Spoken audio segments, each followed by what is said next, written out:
This is your Chargers linebacker, Deion Henley, and you're tuning in with Chargers Unleashed.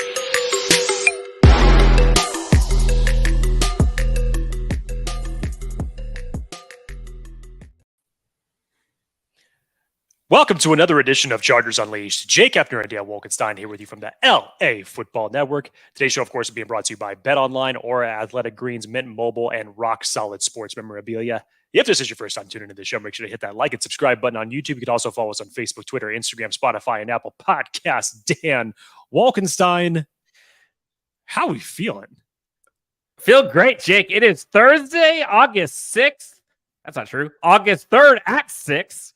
And we've got NFL football on the screen.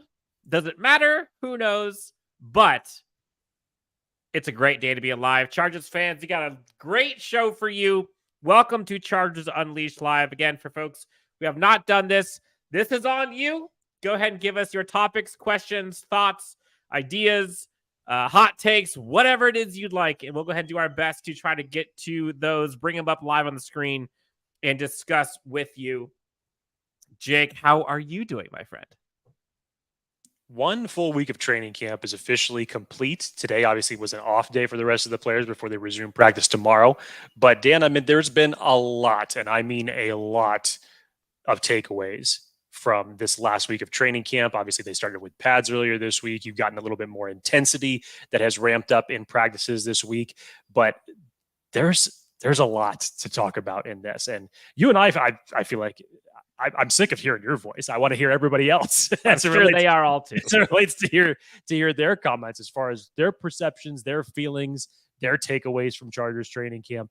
Always enjoy doing live shows like this. And as we gear up for this weekend of the rest of Chargers training camp, as we move to their first preseason game next week, I'm sure these storylines are going to heat up that much more. Yes. Let's get to some of these comments. We've got a bunch of folks in here. We've got Athir in here, friend of the show, wants to talk to Dan. Let's talk coaching, please, Jake and Dan. All right, Athir, give us your question on coaching. We'll bring it in, I promise. Bunch of people saying hi. Ken Mary, friend of the show from Charger Bolt family. Are you ready for some football? Chorizo Cone Papa, let's effing go. Dorian is also saying, or Darian, excuse me, says, let's go. And then Athir, of course, let's go. He's bringing the fire. Matthew does right off the bat. First question in from Matthew Dahl. Why is there always an injury in this offensive lineman? Always. It's one of life's great mysteries, truly. But good news is it doesn't sound like that there is anything imminent or serious with Trey Pipkins at the moment. Mm-hmm. If there is, that'll be a much different story considering the free agent offensive lineman class that is out there currently right now. I know that they currently have been working a lot with Foster Sorrell the last 4 days, that Trey Pipkins has not been in practice. But we'll see where it goes. Again, I don't expect there to be any long-term injury status with Trey Pipkins. And even if an injury does happen, it's better that it happens now and it's short-term rather than taking place during the season. Yes. We got a question in here asking about the event that we've got going live, which, Jake, this is a great segue. So I'm going to share my screen here so we can kind of show some folks what the exciting thing is that we got coming on for you guys. The Bolt Show. I'll put the question here first just so folks can see it here. If I could pull it up because I'm taking forever. Ethan asks, you know anything about autographs from the players? Is it first come, first serve, or just random? It is going to be first come, first serve. So how it works, I have the event on the screen here. It's called the Bolt Show, brought to you by Rock Solid Sports Memorabilia. They've got a ton of Chargers fans that are Chargers players who are going to be there. You got folks like Asante Samuel Jr., Thule, Mike Williams, Keenan Allen, Quentin, Corey Legit, Isaiah Spiller, Eric Kendricks, and Max Duggan, all of which will be there on September 2nd. Tickets will be available. We have them online for folks who are interested. Now, how it will work, it's going to be staggered in terms of folks and players that are going to be in there certain times. So, for example, we got someone's going to be coming in at 10, someone's coming in at 10:30. We've got the flyers all pinned up on our Twitter handle, but in short, there'll be a line for each of them. You put in your requests, and then you are good to go. You can bring in your stuff with you. I believe they'll have some memorabilia there as well. If you can't be there live, you can also go and mail in your memorabilia to them, and they'll go ahead and have everything signed and delivered back to you. If you have any questions, feel free to DM us, message us, and we'll figure that out. But other than that, it should be a fantastic event. Jake and I will be there as well. Should be a fun time. So highly recommend folks go and check out the Bolt Show, September 2nd at the Marriott Anaheim Suites. Going to be a fun time. We'll also be doing an insane giveaway as well there that we haven't even talked about yet, but can't wait. So, Jake, we've got a lot of stuff in the books already. What would you say so far is biggest storyline in camp? Biggest, number one. How do you not start with what this Kellen Moore offense looks like? Even in talking in practice, Dan. So this is about one of the smallest sample sizes you're going to get in preseason. And to see Justin Herbert airing it out and to see so many wide receivers. I'm not just talking about one because we know what Keenan Allen's going to do. We know what Mike Williams is all about. Joshua Palmer has obviously stepped up from the standpoint that the Chargers went out and drafted Quentin Johnston. His play in camp, especially this week, has definitely elevated. And then for Quentin Johnston to essentially just hit the ground running that he did on day one, Dan, and has continued to do so with, it seems like, another highlight reel catch, every couple of days. I don't remember this many downfield plays from not one, not two, but four of the Chargers' top wide receivers. I mean, it's big time. You can't ignore this. And to be watching this in practice on the sidelines, again, I say small sample size because even in the preseason games, you're not going to open up the full playbook. We're not really going to see the full look to this offense until September. So there's a lot of time to get excited and hyped up about what Kellen Moore is going to bring. There is Fellow Chargers podcast, Guilty as Charged. What's up, gents? Have a great show. Shout out. Thank you. Appreciate it. We'll see you on Saturday, by the way. We have LAFB happening in here saying what's happening, boys. LAFB always representing. Guilty as Charged also says rest in peace, Pac-12. Yeah, it was real. It was fun. Wheezing coughing. Always super hype preseason, but longtime Chargers fans know deep down. See, Jake, it's funny. That's like you and me split down the middle. Like starts off optimistic, halfway through turns pessimistic. That's a vibe.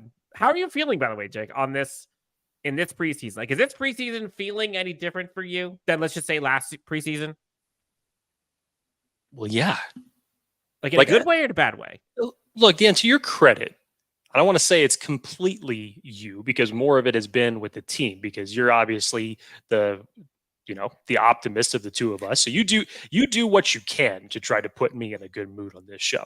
But for me, I'm like another, of the minority of the Chargers fans or the majority, however you want to look at it, that really just needs to see the team change for the better and do something. Well, this offseason, and it's funny, after last offseason when the Chargers had all the money in the world to spend and you go out and you sign all of these free agents like Sebastian Joseph Day, Austin Johnson, J.C. Jackson, all those guys, that was a killer free season from a spending spree perspective.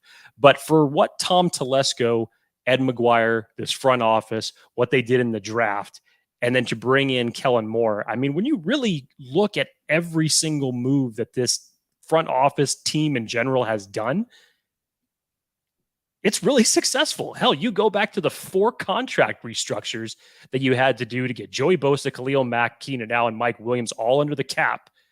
And then, you signed Justin Herbert to the highest paid quarterback deal in the league right now. I mean, It's hard. It's hard not to be excited about the short-term and long-term potential of this team, the way it's set up. Let's get some of these questions. Scott Childs asks, which projected starter should play week 1 preseason versus the Rams? It's a very interesting question. Now, off the top of my head, I can think of a few. Kenneth Murray is probably like the headliner of folks who are needing to get some reps to see what's going on. Jazir Taylor, I think, is another one. Again, we're talking starters. So which starters should play week 1 preseason? Probably throw Gilman in there as well. Would you put him in there? I would. What does he have to prove to you that you'll see in week 1 in preseason? I mean, yes, is he penciled in as your starting safety next to Derwin James? Sure.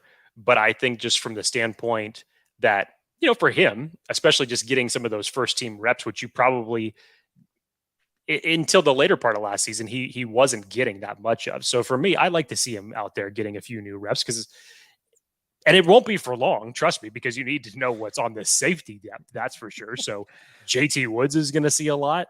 Raheem Lane, true, but I'm just saying that's probably where it's going to cycle. That's what I'm saying. I would much rather see those guys play the entire game than see a snap from Alohi Gilman at this point, if I'm being honest. Beggars can't be choosers, Dan. That's just me. True. Offensive side. Personally, I don't need to see a snap from any of the top 3 or 4 receivers, to be honest. Like, no, we probably will. I bet you we'll probably see like a little bit of Quinn, a little bit of Josh Palmer. But the rest of it should be like wide receiver 5, 6, 7, 8, 9 the entire way. Yes. Easton Stick behind the second string offensive line, and Isaiah Spiller will start the game. That's how I see the starting offense going. Yes. Offensive linemen, any of those you would see? Dan, you just had one. You just had one go down in individual drills. I'm not putting any of the starting 5 out there. Interesting. Not a chance. I mean, you bring up an interesting point, though. Sawyer is an interesting argument for that, considering that he's flipping positions. Same with Zion Johnson, but I don't believe that he will, just because left guard has been his natural position going all the way back to Boston College. But I would be wary of that. I would personally just go second string offensive lineman from the get. I mean, I don't blame you. Which kicker starts, by the way? We're talking kickers. I mean, all the reports that you've heard this week, has been nothing but Cameron Dicker. So I don't know if you're still hoping to utilize one of these guys as, possible trade bait. Hopefully you have them both kick, but we'll see. Anthony Wayland, when I asked the question about biggest storyline, I believe this is his answer, but his answer was the fight. And fight, I'm going to put in quotes because I think fight is a bit of a stretch. A little bit of a kerfuffle, a scuffle. What I will say, and, Daniel Popper talked about, he was the first one to break kind of the details of it. If you haven't got a chance, by the way, we had Daniel Popper on the show yesterday, and he slayed, by the way. Tons of interesting nuggets. I guarantee you will probably learn something. If 99% of you will probably learn something, if I'm being honest. He talked about the scuffle, if you will, of Kenneth Murray Jr. and Gerald Everett. And then, Jake, I saw the day before Gerald Everett and Eric Hendricks. So Gerald Everett is just being an instigator in practice, is what you're saying. I'm not saying. You're putting words in my mouth. I never said that. Kidding. I'm kidding. Come after me. I'm kidding. I don't need that. No, but I think what it's telling you is there is a different level of intensity. And I don't remember the last time I saw a scuffle from the Chargers training camp. I've seen it on joint practices for sure. That Keenan Allen thing reminds me, that was hilarious hindsight, but I kind of think it's a little bit of a big deal. Not in the sense of drama for the team or anything, but just I think it shows the intensity and how much this team is we're not messing around. And when you bring in some of that physicality from a Gerald Everett, who always kind of brings that, but then you see kind of the emergence of or change of this linebacker unit. And then you kind of see the defensive line, offensive line, you kind of see that kind of butt heads in terms of trying to do goal line runs and stops. I got a little jazzed up when I saw that. There was no negative to that from my side. What about you? These scuffles happen in every single training camp, Dan. It's nice to see the intensity ramp up in that circumstance. Yeah, we're not talking about, guys getting in a fight, trying to make a big deal about it. We're just talking about it in terms of player intensity. It happens every year, whether we've seen it or not, Dan. It's always something there. Now, hopefully, speaking of scuffles, nothing happens on this team when it escalates to a level like Jamarco Jones, who was just cut by the Tennessee Titans earlier today for picking like 4 fights in camp, and one of the people that he chose to go after was Jeffrey Simmons. I mean, my God, stupid choice. That's beyond stupid. Now that's when it escalates to another dramatic level. There's competitive intensity, and then there's just stupidity. Yeah. James Wagner, friend of the show. Bolt up, guys. God bless. What a camp. And believe it or not, I just heard Dan Orlovsky giving high praise towards the potential of Kellen Moore and Justin Herbert and this Chargers team. Bring it, Miami. Orlovsky giving us praise, us being this Chargers team.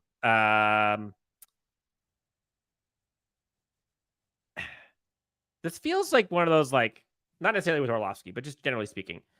I feel like there's a lot more, like, say less mentality within this Chargers team. And I think that kind of starts from like Brandon Staley with all the crap that he has to prove to people and all the naysayers that are going up against him. Then you got Kellen Moore, you got all these players and a lot of the fans who are being critical of them, and a lot of analysts like Orlovsky. This could be one of those like glow up seasons that will be remembered for a long time. Jorge Rodriguez, and we are live. I'm reading it like he has it with all the exclamation points. Let's get to Athir's question. Everyone hates my coach. Everyone wants him to be fired last season. And Coach Shanahan keeps getting his flowers. What has he done as an OC? Lost 28-3 in the Super Bowl. Had 10-point lead in the 4th loss. So, sounds like we're comparing Shanahan to Staley. Now, I think it's fair to say Shanahan has a lot more success. And the coaching tree buds way more flowers than what we've seen so far from Staley. But I think the point is still made that Shanahan hasn't won a Super Bowl yet. Like, why is he not being... Why is his grave not being dug, but someone else's? Because, to my recollection, it seems like the Niners have been contending for a while now. It doesn't even matter who the hell their quarterback is. Look what the hell they did last year, essentially going through 3 quarterbacks. That's because the system works. The players on that team, especially on the defensive side of the ball, are monsters. And every year he can get the best out of his team. He knows how to do that. Staley, look, I have respect for Staley. I have faith in Staley. He has not had the easiest coaching time since he has been the leader of this Chargers team. He has made plenty of mistakes. He's kind of ridden that line between aggressive and scary and, crazy and stupid at certain times. But to me, it's all for the better, because eventually as a head coach, you're either going to get to that point where you need to put it all together, or it's time that you just figure out, look, maybe he was just a better coordinator at the end of the day. And look, to Dan's point, the Chargers really shouldn't be saying anything after blowing a 27-point lead to Jacksonville last year. Now, I know we're trying to get ahead of that, away from that, and so is the team, so is the fan base. I don't want to talk about that. Neither does anybody else. But Dan, Chris Harry said it on our show months ago. Time for talking's done. This team needs to finally show up and show out, and everybody who talks about the potential of this team because of the talent, they need to be able to put it together, and they need to be able to win games. Yes. Lots of fun thoughts in here. The offense, according to GTR Man 909, offense is going to blast off. LA Original, Jake. John Hightower better go off in the preseason. John Hightower has been a name lots of people have started to hear about. But not a name that we were expecting to hear about. No, you and I have been at camp, and we've seen Hightower score numerous touchdowns and numerous deep plays. With the unknowns of Jalen Guyton due to injury and not being on the field. Aside from that variable, which is a big one, but aside from that variable, Hightower at this point has the inside track to wide receiver 6, and it's not close. Now, things can change. We're barely into the second week. But I don't necessarily even know if Hightower has to go off in the preseason So long as Guyton does not come back. I'll put it that way. It has been a little odd. Are you at all concerned with the lack of emergence of Guyton? And it's been, almost 2 weeks now. I mean, I haven't heard anything. ACLs haven't, they're never an easy injury to come back from. Still haven't seen anything from Tito or Austin Johnson, as well as they're still recovering from their injuries. And Staley, how he likes to treat injuries. There will be a little bit more coddling along the way, to where if the player even feels like he can go out and play, Staley wants them to be 100% by the time that they get back out into the field. So maybe we hear an update on that by next week. I'm not sure, but John Hightower is reaping the rewards right now. Everybody, including myself, was eyeballing Pokey Wilson because of the way that he showed up in OTAs and minicamp. Got a lot of good time and throw and catches with Justin Herbert during their drills back in the spring. And since then, there really hasn't been much noise. Dan, you'll hear, Darius Shepard that we heard on the first day of practice. And then here comes John Hightower. And then Pokey Wilson just, and maybe shows up for a catch here, but overall just hasn't made the noise that he was starting to make in the springtime. So to your point, I don't think that he necessarily has to ball out. I just think he needs to stay on this track that he's on, because there's really nobody right now that's been more of a standout than him. And if these other players are not able to make their plays, at least to get on the same level of where he's going, it really shouldn't be that hard of a decision as it stands right now. But we'll see what these next few weeks hold, especially when we get to preseason games, because those will be deciding factors, of course. Big Buddha, recent giveaway winner. Hey, Bold fan, excited for this season and our replacements for the future. LA Original says Mad Max Duggan will be preseason MVP. Mad Max versus Easton Stick. That should be a fun one. Looking forward to that camp battle. Jake Jorge asks, should Quentin Johnston get snaps? Yes. I get it. I understand. This is spoken like a true Chargers fan who knows the history of injuries when it comes to the plague that it has given this team. But yes, he should. It's time that he goes up against other DBs from other different teams so he can get that type of NFL experience. No doubt about it. Brandon Staley, we talked about his name a bit. Jorge Rodriguez says Staley has done some questionable things, echoing what you had said, Jake, like playing it started against Denver last year, but he managed to take last year's battered team to the playoffs. He follows it up. I think Staley is the guy coaches develop. Here's the line. Von Carr says for Staley to keep his job, he'll have to take them farther than last year. Now, there's the question. What is the line of the sand? Like, what's the red line that he has to cross that you feel to keep his job? Do they just have to get to the divisional round? I'm not sure if it's just to win a playoff game, because when you look at that, that wasn't a trouncing by the opposing team. That was, you were up 27-0 and you scored 3 points in the second half. Like, that almost feels like it's like, okay, if you win that first playoff game, it's like, okay, well, this is where we should have been last year. So to me, it's not quite getting over that hump yet. Statistically, it sure might be, but you just kind of feel like, God, we were just here last year, and we should have won that game. So I'm not so sure that just winning one playoff game is the line, Dan. I think that I think the goal has to be further than that. I agree. Lots of topics and thoughts on a first-round pick, Quentin Johnston, Jake. So we got to get to those. But first, before we get to that, guys, pay the bills here. Let's talk about our friends over at Mint Mobile. $15 a month. You can get premium wireless, unlimited data for $15 a month. I challenge folks who are in the chat, who are watching live, go look at your phone bill and tell me how many more dollars it is than $15 for unlimited wireless. 48 seconds from now, we'll be talking about Quentin Johnston, but until then, let's talk about Mint Mobile. If you've ever thought, why in the world is my wireless bill so damn high, then let me tell you about our friends over at Mint Mobile who we're partnering with for today's video. Mint Mobile offers premium wireless for as low as $15 a month, and you don't have to sacrifice any coverage, speed, or data. They're built on the nation's largest 5G network, so they keep costs low by selling directly to you online. They cut out the retail stores and the salespeople. All Mint Mobile plans include unlimited nationwide talk and text, plus lightning fast 5G and free mobile hotspot. So why should you have to pay for more than you have to access the same network? It only takes 15 minutes to switch, and you'll be paying as low as $15 a month for your phone plan. It really is that simple. So use the link in the description below. Try mintmobile.com/Chargers Unleashed to get started. Click the link in the description below or scan the QR code.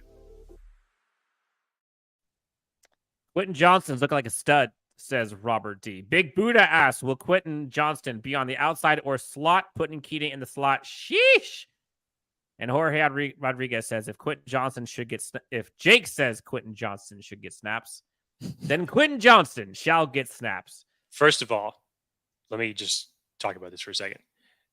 I hold no regards or influence over the team whatsoever. I am probably the last person that anybody should listen to when it comes to those type of things. Simply just, I'll have a perspective, but nobody should. I'm not telling anybody to listen to it. And I have said plenty of times on this show, I love it when I'm wrong. So we'll see what happens. You've been wrong a lot lately, by the way. I do. I have been, and I absolutely love it because it's all for the better. I have been wrong about the J.C. Jackson return timeline for months and months now, and I couldn't be happier about it. For folks in the chat, give us your topics, questions. You know how this goes. When you guys stop giving us topics and questions, we stop recording and we go home to our families and watch more football. That doesn't matter because this Hall of Fame game seems to be a dud. Jake, question came in for biggest surprise and least favorite outcome so far in camp, asked Scott Childs. Favorite surprise, least favorite outcome. I don't think there's just been one surprise, Dan. I think it's hard to just limit it to that. We talked about John Hightower already being the surprise of that wide receiver 6 contest. I'm not sure how much of a surprise it is to see Quentin Johnston after what he was doing in the springtime. It's like it was kind of a tease, but then you go out there and you see it and you're just kind of like, whoa. Especially day one, Dan, when you and I saw him catch the pass on the flat far side of the field and then proceeds to outrun about 4 defenders 20 yards down the field. For a guy that big to just have the type of athleticism that he has, I mean, you're seeing everything that maybe you didn't get a chance to see enough of when he was at TCU last year, and maybe people forgot about that skill set that he had. Keenan Allen doing Keenan Allen things. I said it when we saw this offensive line. It's not really a surprise thing, but it did put a big smile on my face to see Jamari Sawyer and Trey Pipkins standing next to one another on the right side of that line is just, that's a lot of man. That's a lot of beef over there. And that duo could do some damage to opposing defenses. Defensively, Dan, I think it's just this overall competition with the secondary. I mean, the response, I think, is the biggest thing. Moreover, the overarching storyline of training camp has just been the back and forth competitiveness between the offense and the defense. Yesterday, we finally had a day where it seems like, okay, since day one, the offense really kind of got the better of the defense. And then from that point on, it's been a back and forth, back and forth, back and forth. And then the defense apparently won the day yesterday at practice completely. But I think it's just this aspect that you're seeing of whether we're talking individual players or offensive and defensive units, when one does something, the other one comes back and does another one. And as we've said it, as Daniel Popper said it, it's kind of been like a heavyweight fight. So to see Dean Leonard, Dan, who we saw very early in camp, just kind of being the brunt of Justin Herbert and X wide receiver. And then he comes out earlier this week and he has 5 pass breakups. Jasir Taylor felt like it was more, by the way. Yeah. Jasir Taylor, for all the inconsistencies that people want to say about what he's having in camp, he's coming back and is responding. He closed out a couple practices with a couple pass breakups. Asante Samuel Jr. is, you can't help but be impressed what he's doing, especially just when it comes to this competition for the star role. He is really showing out. So I just love seeing a lot of this youth. And then, Dan, how about Kenneth Murray? Kenneth Murray, who has garnered a lot of praise from fellow linebacker Eric Kendricks, Sebastian Joseph Day, Brandon Staley yesterday. Those are names that you want to hear of players progressing. So there's plenty to be surprised and happy with this team right now. Yeah, I would probably, if I had to give a couple, I would probably say Alohi Gilman's been kind of a fun surprise because I think going into training camp, I think everyone thought there might be a camp battle between him, JT Woods, who knows, there might be another safety coming in, which there still might be. But seeing how good he's been has kind of put a lot of those concerns and risk conversations that even you and I had talked about kind of to rest. Now, could they still go out and do something for depth purposes? Sure. But I think Alohi Gilman is, again, we talked about this before, I think the two question marks on this defense, again, this doesn't mean good or bad, but question marks are Kenneth Murray Jr. as L linebacker 2, and whoever the safety was next to Derwin James. And if Alohi Gilman can be that safety and he's playing the way he's playing right now, again, he saw the interception he had, 2 days ago? He's been balling out. And Daniel Popper talked about in a recent article that he's one of the most instinctual players he's ever seen. Then all that means is Kenneth Murray, which I think we should probably get to that, Jake. Daniel Popper talked about kind of yesterday's takeaways. And you mentioned some of the guys that have gotten praise. Asante Samuel Jr., Kenneth Murray, Morgan Fox, all three of those guys had some splash plays. But Asante Samuel Jr., they were doing a 2-minute drill for folks who didn't watch or listen to this or read the article. At the very end of the 2-minute drill to end camp, right, to end practice, Asante Samuel Jr. had 3 pass breakups in one series, all against Quentin Johnston, all in the red zone, all to end the offensive drive and the period. Asante Samuel Jr. versus Quentin. That's a size differential, and that's in the red zone. That's a big story. That's a lot. Then you look at Kenneth Murray Jr., run stuffer yesterday. That's a big deal. That's a good thing. And then Morgan Fox doing Morgan Fox things. I think that's 2 days in a row he's had a sack. And you mentioned it. The defense won the day, it seemed. And that was the first time that one side of the ball seemed to kind of run away with it. So a lot of surprises, a lot of excitement. But I think, we talked about kind of the biggest storyline is, for me, it's just like, it's a gridlock, and in the best of ways. Question came in here about the training camp and it being grueling.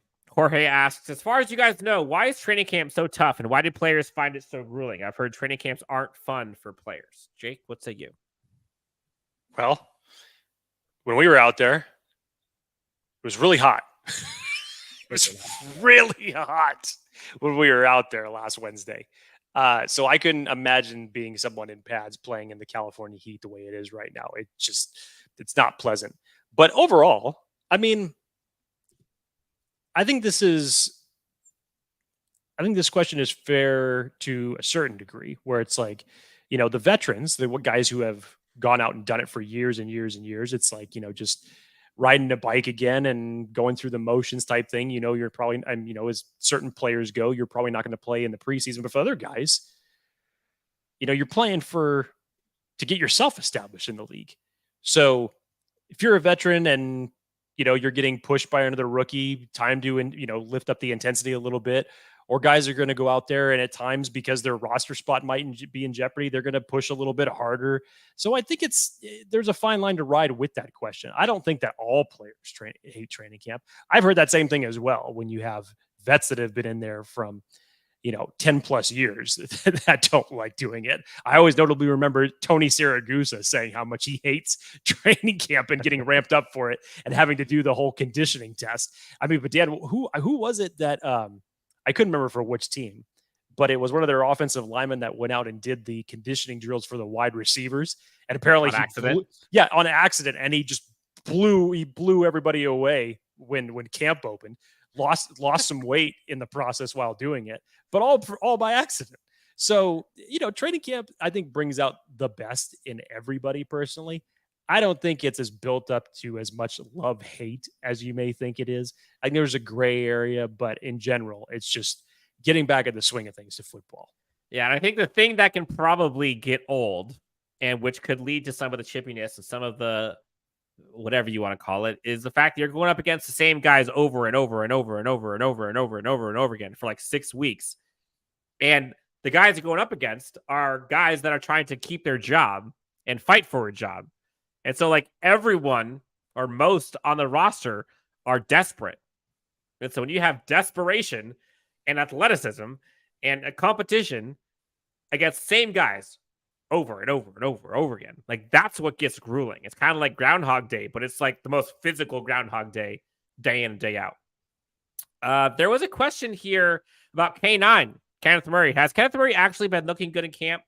And if he does good this season, would you re-sign him since we declined his tag? It's a loaded question. 2-part. K9 has been looking better in camp, for sure. I think his instincts have been on display a little bit better this year than last. You mentioned it, Jake. A lot of players and coaches have talked about his improvements this year over last. Eric Kendricks has talked about his improvements. Sebastian Joseph Day has talked about his improvement. If he does good this season, would you re-sign him? I don't know. Like I said 10 minutes ago, I am in no way, shape, or form an authority on what this team should do, because especially if you're talking about the linebacker position, Kaiser White, not re-signed. Drew Tranquil, not re-signed. So how does this team necessarily value the linebacker positions? Well, we've kind of gotten an idea of that. Shannon Wosu. But Adrian Phillips. Time will tell. And not that I'm trying to poo-poo anything of Kenneth Murray's early preseason, because it's a very good early indicator. I think Eric Kendricks is going to do wonders for Kenneth Murray this season, because all the issues that we have talked about with Kenneth Murray over the last 3 years has all been from a mental standpoint. Physically, he has all the gifts to go out there and do what he needs to do. That's what made him noticeable in college. Even Eric Kendricks said that he has never played with a linebacker like him at 6'2", 250 pounds, in the way that he moves out there on the field. If he could just correct some of the mental mistakes that just so happen to take place a little bit too frequently, I think he can have a solid year. But as far as re-signing him goes, I don't know, because I also looked at when they brought in Deion Henley as insurance in a multitude of different ways. Yes, we're going to get to James Wagner's question on undrafted free agents here in a second. But beforehand, we'll talk about Deion Henley since he's here right now. What's going on with Henley? Asked Jason Ivelich. I'm terrible with names, by the way, guys and gals. So please, I apologize. I'm sorry. I'm doing my best. Surprised you can pronounce my last name. I can't. That's why I don't say it. What's going on with Henley, Jake? How would you answer that? I mean, there hasn't been too much said about Henley. He what we saw, I can't remember if it was the Chargers Twitter that posted it or whoever it was that posted it, but he had a nice pass breakup that was thrown right over the middle. God, when you see Henley in pads, by the way, I mean, this isn't a fashion contest, but he is put together, man. He looks like he's just going to hit somebody, and it may take a while for them to get up. From what I expect from Deion Henley early in this season, and Dan and I have talked about this before, I expect his impact early on to be on special teams.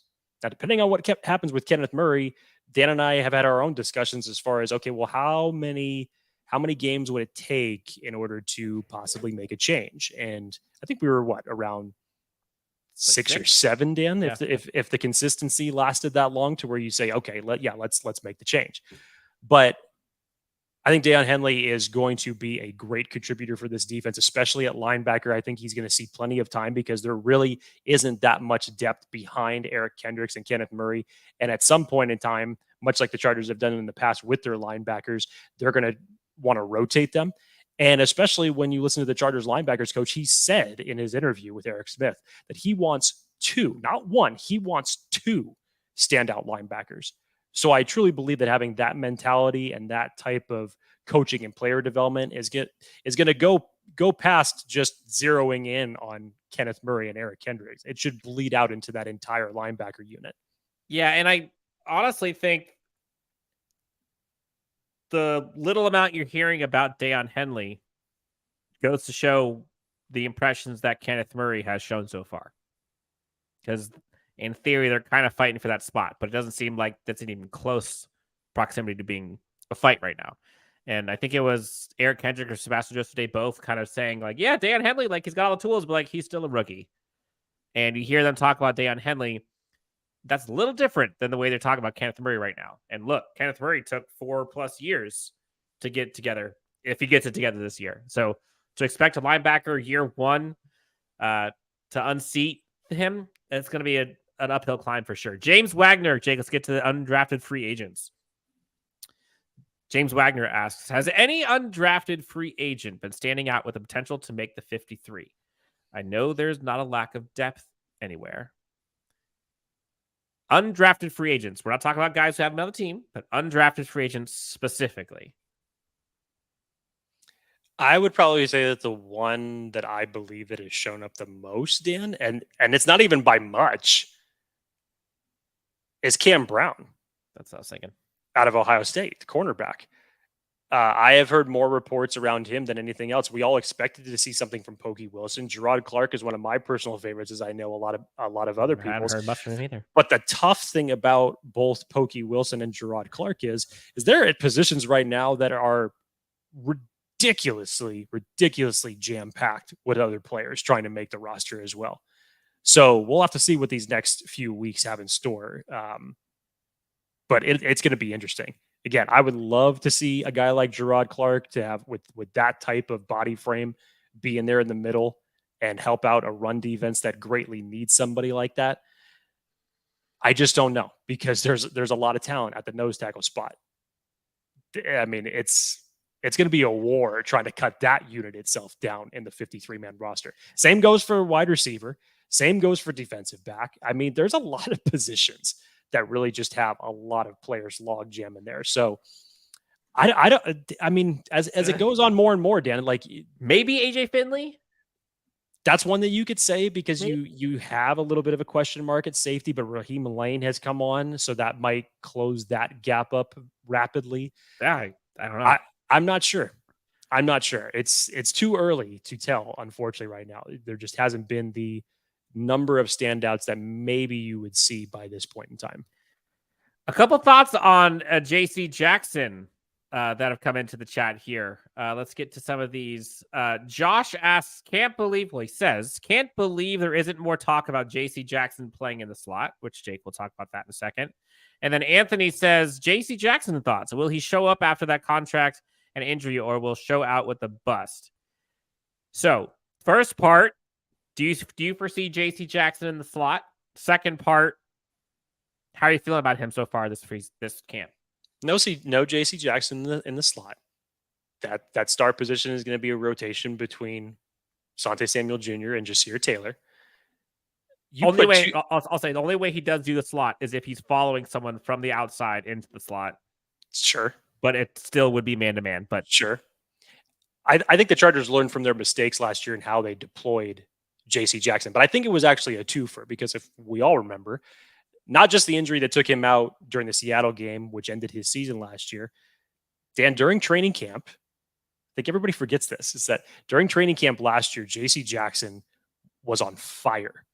And then all of a sudden we hear this random report that he has to go in for foot surgery to remove some type of bone spurt in his foot, which essentially kept him out for the remainder of training camp, which at that point in time, it was about 3.5 weeks. And I don't feel like he fully was 100% when he came back from that. And because of that, I felt like Brandon Staley and Derek Ansley, the secondary coach at the time, deployed differently in order to compensate for that. So they took him out of what he was used to in New England in his man-to-man scheme. And they ran more of a zone-style defense, which obviously wasn't the best for J.C. Jackson. It wasn't necessarily the best thing for the Chargers to run anyways. And then the 1 week that they choose to put him back into man-to-man coverage because J.C. at that point in time was acknowledging that his play had been bad, of course he goes down. Of course. You cannot, if anything, whether this season ends up working out for J.C. Jackson or not, you can't knock the man's work ethic. because his work to get back to training camp in general, when Tom Telesco said back in March that, yeah, we expect him back at training camp. It's like, wait, what? Excuse me? After what he suffered? And it's not so much the recovery time, because yes, the recovery time has him right online, but it's with his injury, and players have come back from that, but players have never performed the same after that. That's the difference. And when you're a cornerback, when you need every aspect of cutting, your speed, everything to go out there and perform, it really is a testament to his hard work. Now, I expect him from everything that you have heard him say publicly in the media that, like Khalil Mack was last year, he's hungry. He's hungry. He's got something to prove this year. 100%. Jake, I'm going to let you drive these comments here for a bit. I'll end it with this one. L Chief says, Jake the Tank. Jake, if you call it a tank, look at you getting swole. Fix his lighting today. References, I think there was one live show that we did that you had set after the fact. Like, yeah, lighting's a little dark. Always good and informative podcast. Thanks, guys, and cheers. And then Jorge Rodriguez says, Jake the Great, followed by Dan the Man. Jake, how many times have you been called Jake the Great? That's probably a first. And I thank you, but there's no validity to that whatsoever. All right, Jake, where do you go from here? I'm trying to think of other storylines that we necessarily haven't seen. I guess maybe what would you want to continue seeing as we get in here to week 2, Dan? We've talked about everything in camp, essentially, that we've seen, those storylines. But as we move closer to the Chargers' first preseason game, I would say, okay, what's the competition? Obviously, still to watch. What do you expect to ramp up now with the pads being on? We saw a little bit of that from this running back unit, finally being able to see them. You get to see finally the guys in the trenches hitting each other for real. So we could actually make somewhat of a notable takeaway from this. I would say, so the thing that I would like to see as training camp continues, Darius Davis, we know what he could do in special teams, but I do want to see him get more action and more experience on offense. And we've seen him out there and just get manhandled by opposing corners and safeties. I think it was Raheem Lane that was going up against him in the red zone and should have got an interception, just kind of bullied him down to the ground. We haven't seen much of him in like his gadgetry, but how much of that we'll see, I'm not sure. I really want to see Jalen Guyton get back out there because I think that's going to help shore up a lot of questions around like the back end of that wide receiver roster. Interior defensive line. Can we start getting some of these guys back? Like Austin Johnson, we saw him out there working out. Like it seems like he's close. You're going to need him. Tito, hopefully we can get him back here as well. Question about the whole kicking competition. Like what's going on with Dustin Hopkins? Is he okay? Is it just a schedule thing? But I'll end it with kind of the running back thing. I think running game on both sides is probably the one component that we really haven't gotten to see much of or get answers to. Who is going to be running back to? Like who can take the reins and actually produce as a running back too? Like not just be the de facto and then it's Eckler's show again. And then on the flip side, like can we actually see an improved running defense? And a lot of that you won't see until preseason. Joint practices is probably when you're going to start seeing that kind of stuff. But those are probably the things that I would look forward to. But maybe the other one, I guess if I had to add another one, because I don't think the Quentin Johnston, Josh Palmer storyline is really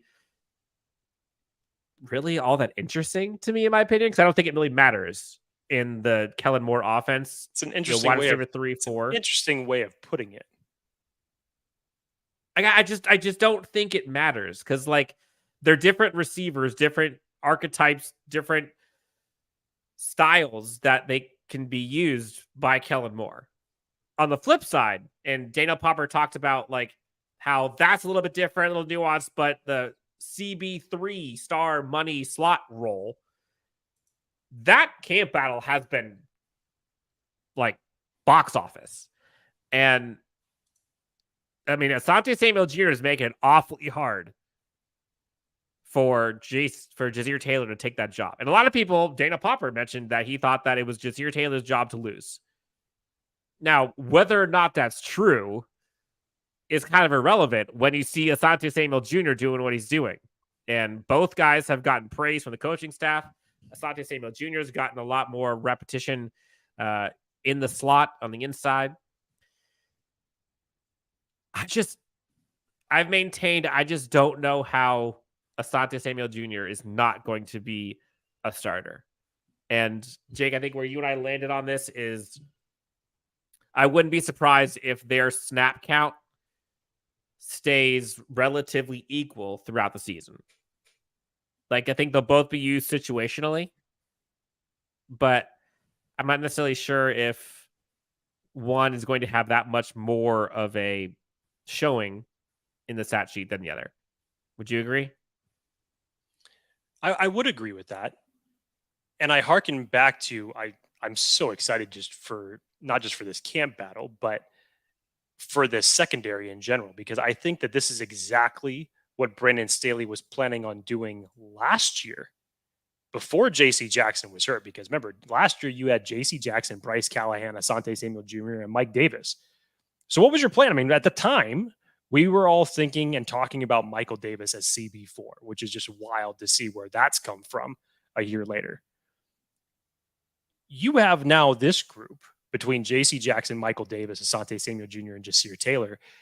This can finally get back to Staley rotating this secondary group, being multiple, being versatile, throwing so many different looks at opposing offenses. I quoted it as saying, get out of the predictable packages, if you will. Get yourself out of running so much zone defense. This will harken back to the days of when Staley was the defensive coordinator for the Rams, because in that unit, there was so much young secondary talent to go along with, oh my gosh, why am I all of a sudden blanking on the cornerback's name? Kill me. Jalen Ramsey. There was so much young cornerback group, youth in that group that we're not even talking about number one picks. We're talking about guys that were taken in the 4th and 5th round. And he was able to develop them and deploy them in the defense that he wanted. So I think that this is exactly what Staley's going to try to do. And again, you look at this, and I personally love this. And I think that this is already what's been deployed early in camp. And I'm interested just to know what the philosophy was behind this. But there is so much secondary coach experience on this defensive coaching staff. You look at Derek Ansley, was formerly the secondary coach of this team. They promoted Tom Donatel. You go out and you sign an assistant secondary coach in your roster. Jeff Howard himself, even though he's the linebacker coach for this team, he was previously a secondary coach. So I'm not sure if that's been just an underlying message as far as how they want to build this defensive unit. Mm-hmm. But I'll tell you this, as you said, Dan, the competition for it is going to be exciting. But the outcome, the overall outcome of what should come of all this should be really good. Yes, I 100% agree. James Wagner asked, who are the Chargers doing joint practice with? It is the New Orleans Saints. New Orleans Saints, August 17th and 18th. That is when they were doing it. Steel Cartel asked, how's Guyton doing? No clue. We haven't seen him out there yet. Someone asks about how many drops from the wide receivers. We always see the catches. How were the drops? Who had the most? Tough question to answer, honestly. I think it depends on if it's during drills or if it's during 7-on-7, 11-on-11.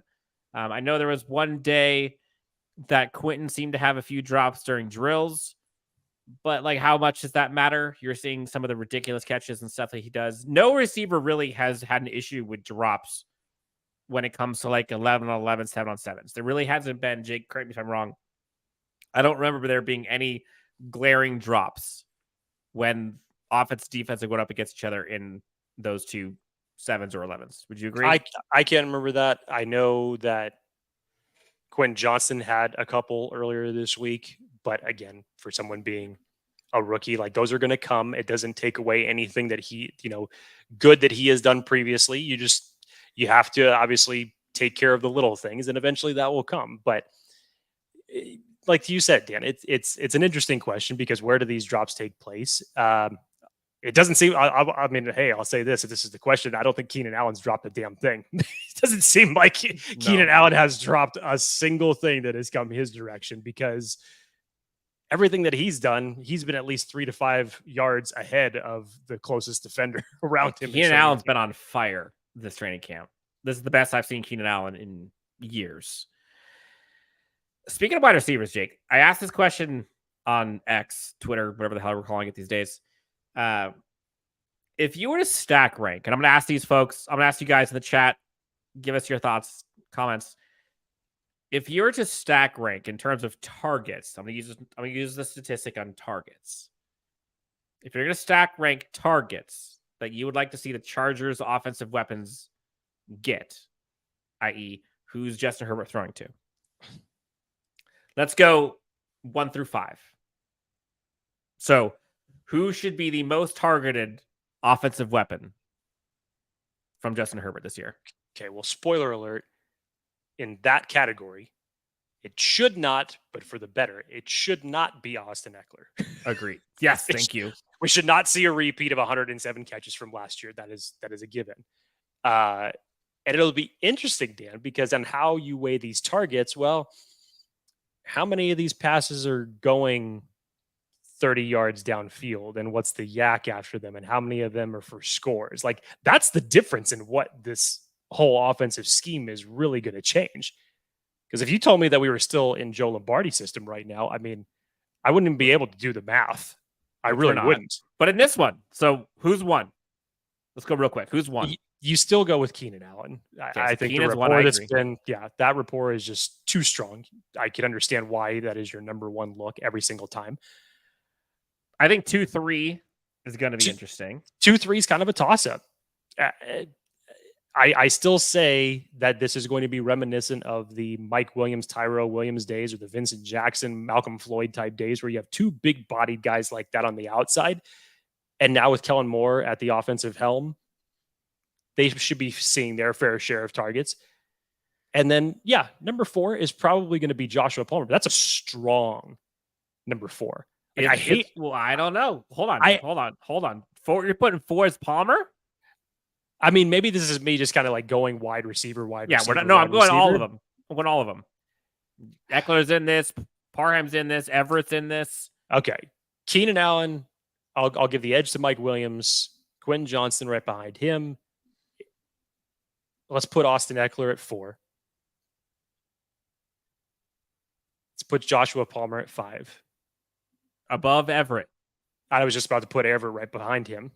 So you think your wide receiver 5 is going to have more targets than your tight end 1? Woo!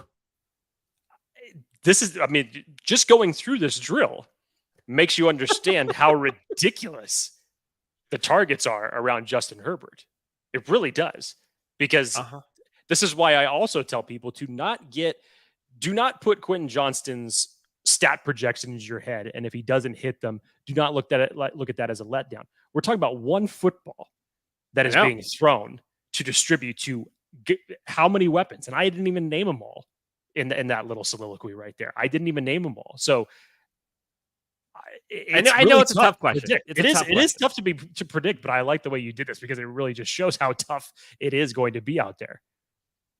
I mean, I have a hard time believing that you're going to see a tight end not be in the top 5. Eckler was 1 last year. There's no way he's going to be 1 this year. So I think you're right. I think Keenan's 1. Mike is 2. I put Austin at 3, which I think is more realistic. You're not going to see 107 catches from him, but he'll still get a fair share. I hope he's like 4 or 5. I think that's what shows if this offense is cooking. Like, get him around like the 50, 60 range of receptions for the year. We're good. The wild card for me is Josh Palmer. Because I think he's going to eat underneath. Huh. That's crazy. We're rounding out here on Chargers Unleashed Live. Last call for questions and topics. We'll try to go rapid fire here as we go through. Scott W comes in with a nugget. Cowboys finished the season with 22 players. Is that right? That found the end zone? It's a pretty nice distribution. How the hell did they do I don't that? know if this is right. I have not looked this stat up, but if that's true, that's some damn good distribution. Is that including defense? That's funny. That makes sense. So a whole offensive or defensive unit essentially scored last year for the Cowboys. That's great. Wow. Okay. Athir says Quentin Johnson will be the second most. Watch and see. Elijah Dotson, Jake. Joseph DiMartini asks, how has Elijah Dotson looked? Has he got any looks? I haven't seen much from Elijah Dotson, and it's been tough. And where you'll probably see most of the, especially the undrafted rookie running backs that we're talking about here, most of those snaps you're probably going to see, even in a limited amount, you're probably not going to see a bulk of those until the preseason games, because right now it's fun. It's weird to say this just because Isaiah Spiller essentially had a redshirt season last year, and because you didn't give him enough game reps for him to go out there and show what he can do, and now obviously this is Kellen Moore getting to coach him for the first time in this offense. There's a lot for him to see out of Isaiah Spiller. So a bulk of these recs, you're still trying to figure out who the hell is going to win the RB2 job between him and Joshua Kelly. So I'm not so sure. And Dan, when we were out there, we still ended up seeing snaps to Larry Roundtree and him getting some reps out there. So I really don't know what the future holds for guys like Elijah Xander Dotson, Horvath, by the way. Him as well. That's another guy you haven't heard a peep from. Nothing. Yeah, so Elijah Dotson, Tyler Hoosman, I do not know what is going to take place for them. If they make any noise, it will probably take place in any of the 3 preseason games. James Wagner asks, how tight ends? I think that's supposed to be a question mark. How are the tight ends looking?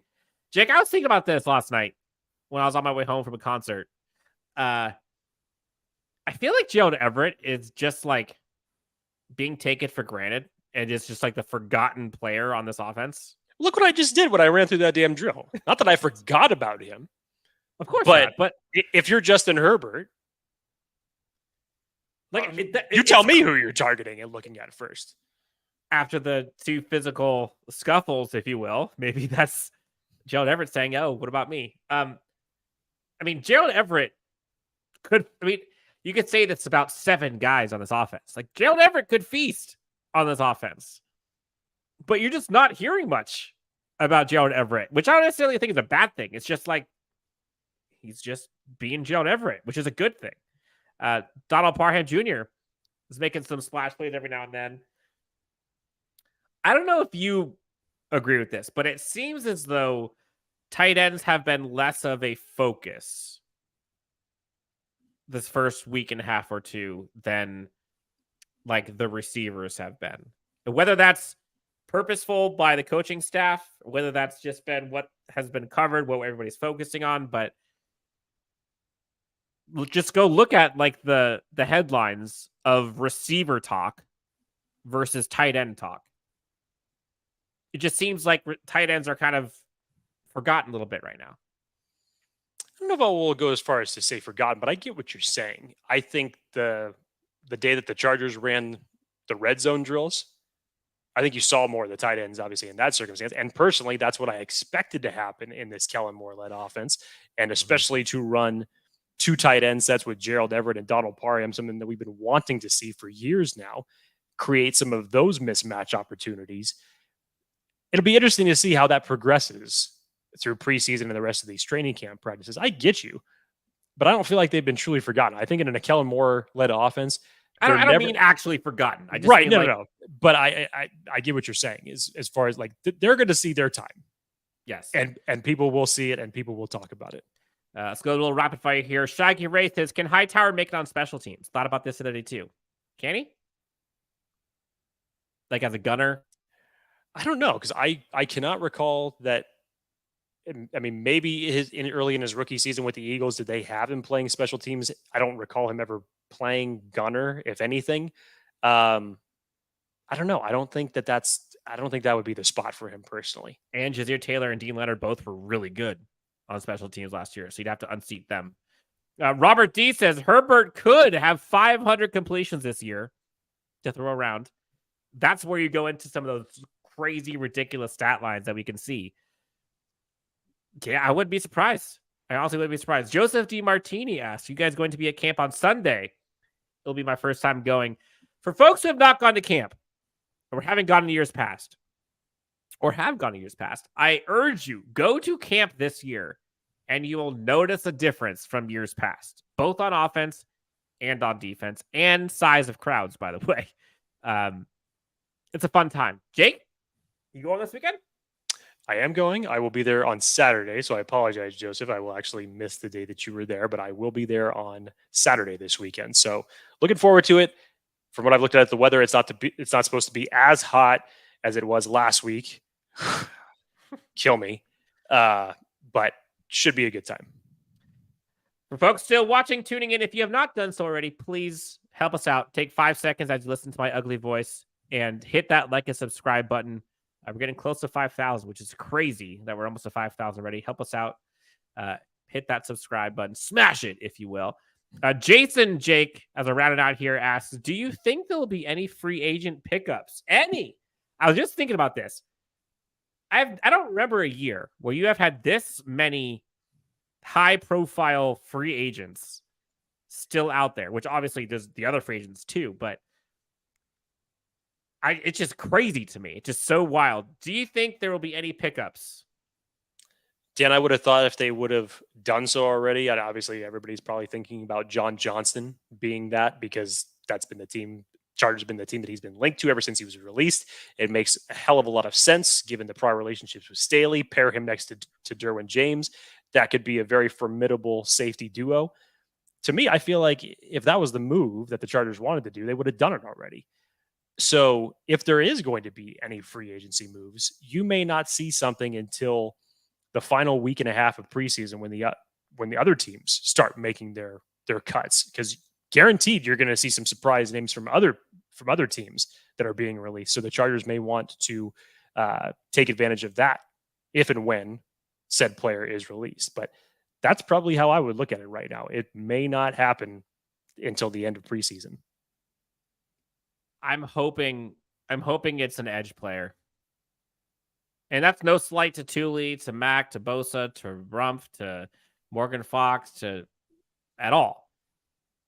But there's some dudes out there. And for the price tag that you can get them at now, and for how much money they have left, which they had last we saw before the contract of Justin Herbert, which I don't think affects this year. It's like $12 million in space. So they have something. Jason says possibly Melvin Ingram. Hell, I'd be down. Again, we're talking depth piece. I'm not talking starter. But like Yannick Ngakoue is still out there. Jadeveon Clowney's still out there. Well, sorry to spoil it for you, Dan, but Yannick Ngakoue, as of 10 minutes ago, is no longer out there. Oh, who did he sign with? 1 year, $10.5 million deal with... Better not be AFC West. Don't be AFC West. It's not the Chicago Bears. Cool. Happy about that. Oh, we get to play against him. Great. Okay. But he's out of the AFC West, so that's good. Honestly, I was actually curious. Once one happens, I always kind of predicted once one goes, this thing might go quickly. So interesting. Goes to the Bears. I like it. Okay. Rapid fire here. Last few questions. Last call for folks. We're going to go maybe 2 or 3 more minutes. Jake, do you see... Where was the question here? I missed it. Herbert, 5,000 yards passing. Over, under. I'll go over. There we go. Look at optimistic Jake. 7414 asks, what linebacker has the most tackles at the end of the season? Linebackers. Whew. You have to still kind of lead with Eric Kendricks on this one, just based off of what you know. Mm-hmm. But this is what I would definitely like to be wrong on, for sure. If it meant that Kenneth Murray was doing it, sure, that'd be great.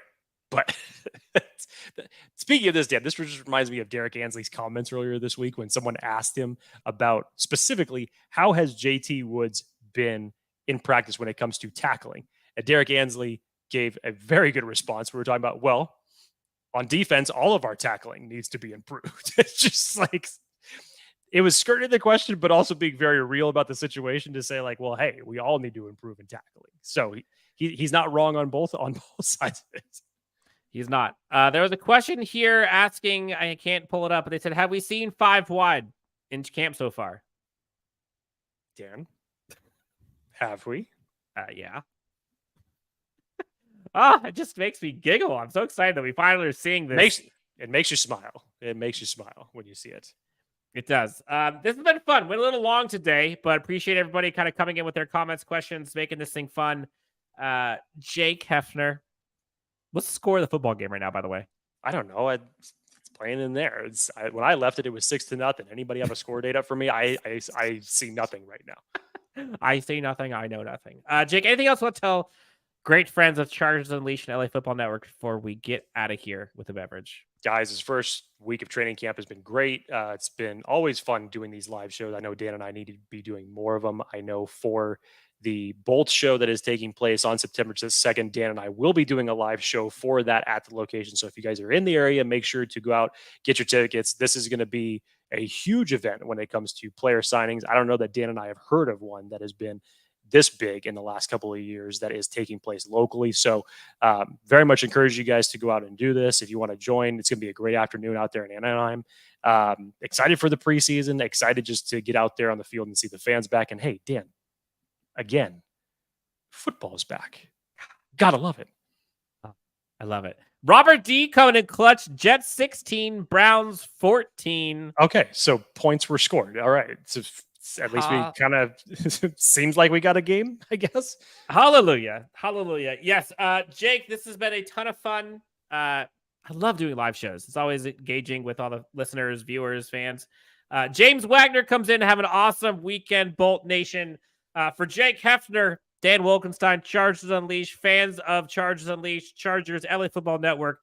Guys, gals, thank you so much for tuning in to Chargers Unleashed. We'll talk to you next time on Chargers Unleashed. Have a good night, folks.